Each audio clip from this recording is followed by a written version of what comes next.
And you love illusions, huh?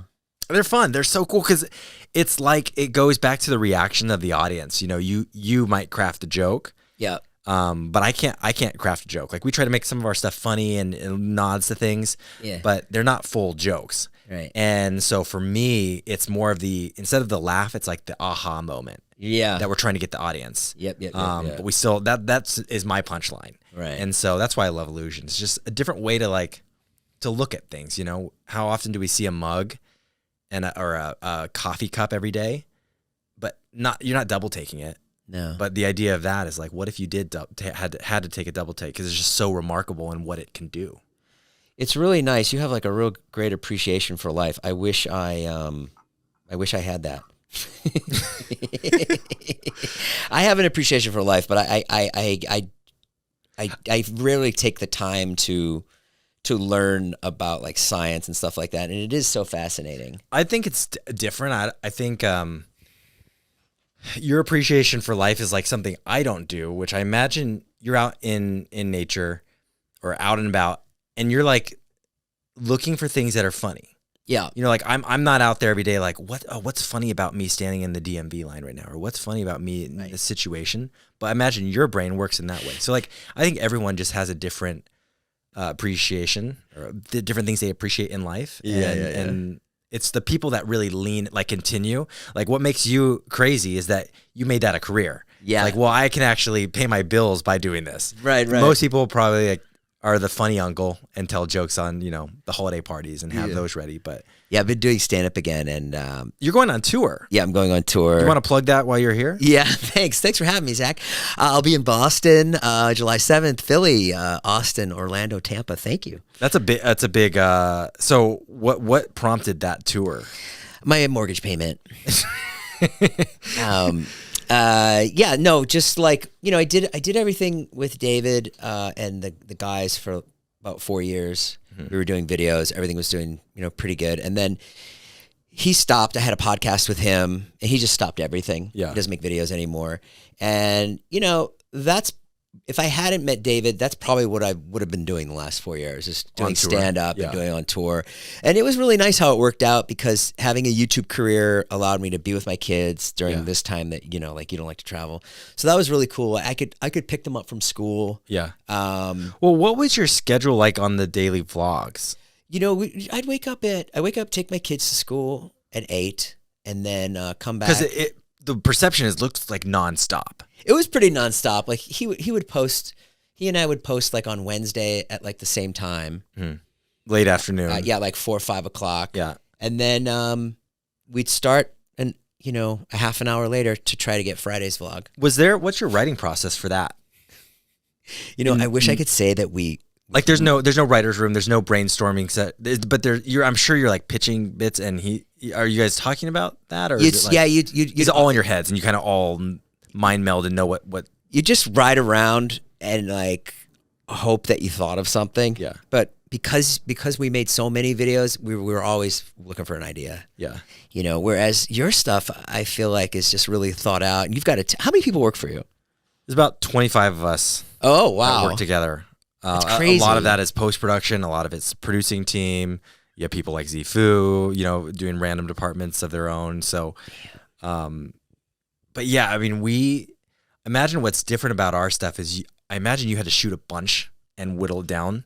Like, was there a lot of bits that never came out that you remember, but the audience has never seen or will never know about? It wasn't really writing. It was also, it's just incident based. Yeah. So it would be like, Corinna got a new boyfriend, or Todd's Corinna's mad at Todd because he stayed out too late last night. Yeah. And drank too much. Yeah. And so then it's like, okay, where are we going? Oh, we're going to Corinna's because she's mad at Todd. And so then now you're in there, and Corinna is actually mad at Todd. Yeah, right. You know, and Todd's banging on the bathroom, like, open the door, and she's mad at me. And then now my job is to try to improvise. Yeah. So it's really just improvising. The writing was there was no writing because none of us could act. Right. So if in any time we tried to script something, that's what worked funny about it though, because you could tell people weren't acting. Yeah, or else it just would change the vibe. Yes. I don't know if it would have worked. No, it doesn't work, and none of us are good at. Did you guys try? I mean, how do you know that? Did you? Because guys... I would try. When I first started with David, I would pitch ideas like it's a sketch where so and I'm playing a high school coach, and he would just be like, no, because you guys knew it would be fake. He knew, and then eventually I learned that he was right. Because I had come from the sketch world. I'd been on sketch shows on like VH1 and MTV. Yeah. I'd worked at Saturday Night Live. So I was like, okay, I know a little bit. I'd made, little sketches. And then, there was something about it on YouTube where at least that audience wasn't having that. Okay. I've made some scripted things on my channel. I really like the movies that you've made. Those, like the 3-part They're so thing fun. you made with Terry Crews. How do you Stranded. get Terry Crews? How does that happen? Zifu? What do you pay Terry Crews? Does he come for fun? Yeah, he comes for fun. No, he doesn't. Yeah, he comes for fun. Did he really? We couldn't have made he it. Wanted to? We couldn't have afforded Terry Crews. That's what I'm thinking. I'm watching. I'm like, there's no freaking way they could afford Terry Crews. Yeah. Right? That's what's so fun about like Terry and other people. Like, they just want to make cool stuff. Yeah. I mean, I feel like, you get it because you were on Vine early and you were on YouTube early. Like, it's just that you have an inkling. Some people just know, like, hey, I should be there, an early adopter of this thing. Yeah. And that's Terry, and that's like, he's down to like try and fail, and. But he also, it wasn't like I understand. You go over and you shoot like a TikTok with Terry Crews. This is a full. I mean, we had him feature. for How many days did you have him? Yeah, 5 days of shoot, 6 days of his time. It's insane. Yeah, and we tried to plug him and go as fast as possible, but still, it's a production. It's slow. You have however many 50 Can you crew call members. up Stranded, Ferris? Stranded 3. Stranded 3. Yeah, it's like a 20-minute short film. This is a Hollywood-looking movie that's on your channel. Yeah. And it was so crazy getting Terry because where are you now, in the desert? we're out in the desert. Or are you at a green screen? No, it looks green screen, but we're in the desert. The cameras are so good now that they're looks so green good screen. that I literally joked about that shot in post production the whole time. I'm like, guys, people are gonna think it's a virtual production studio, because the depth of field. No, we're in San Bernardino, sweating our ass off. We were out like 6 hours in Glamis, California. Glamis. And that Glamis? was like, you've been there? Do you know? I've heard of it. Yeah. But it's nothing. There's nothing there. That's where they shoot some movie, like Star Wars desert scenes or whatever.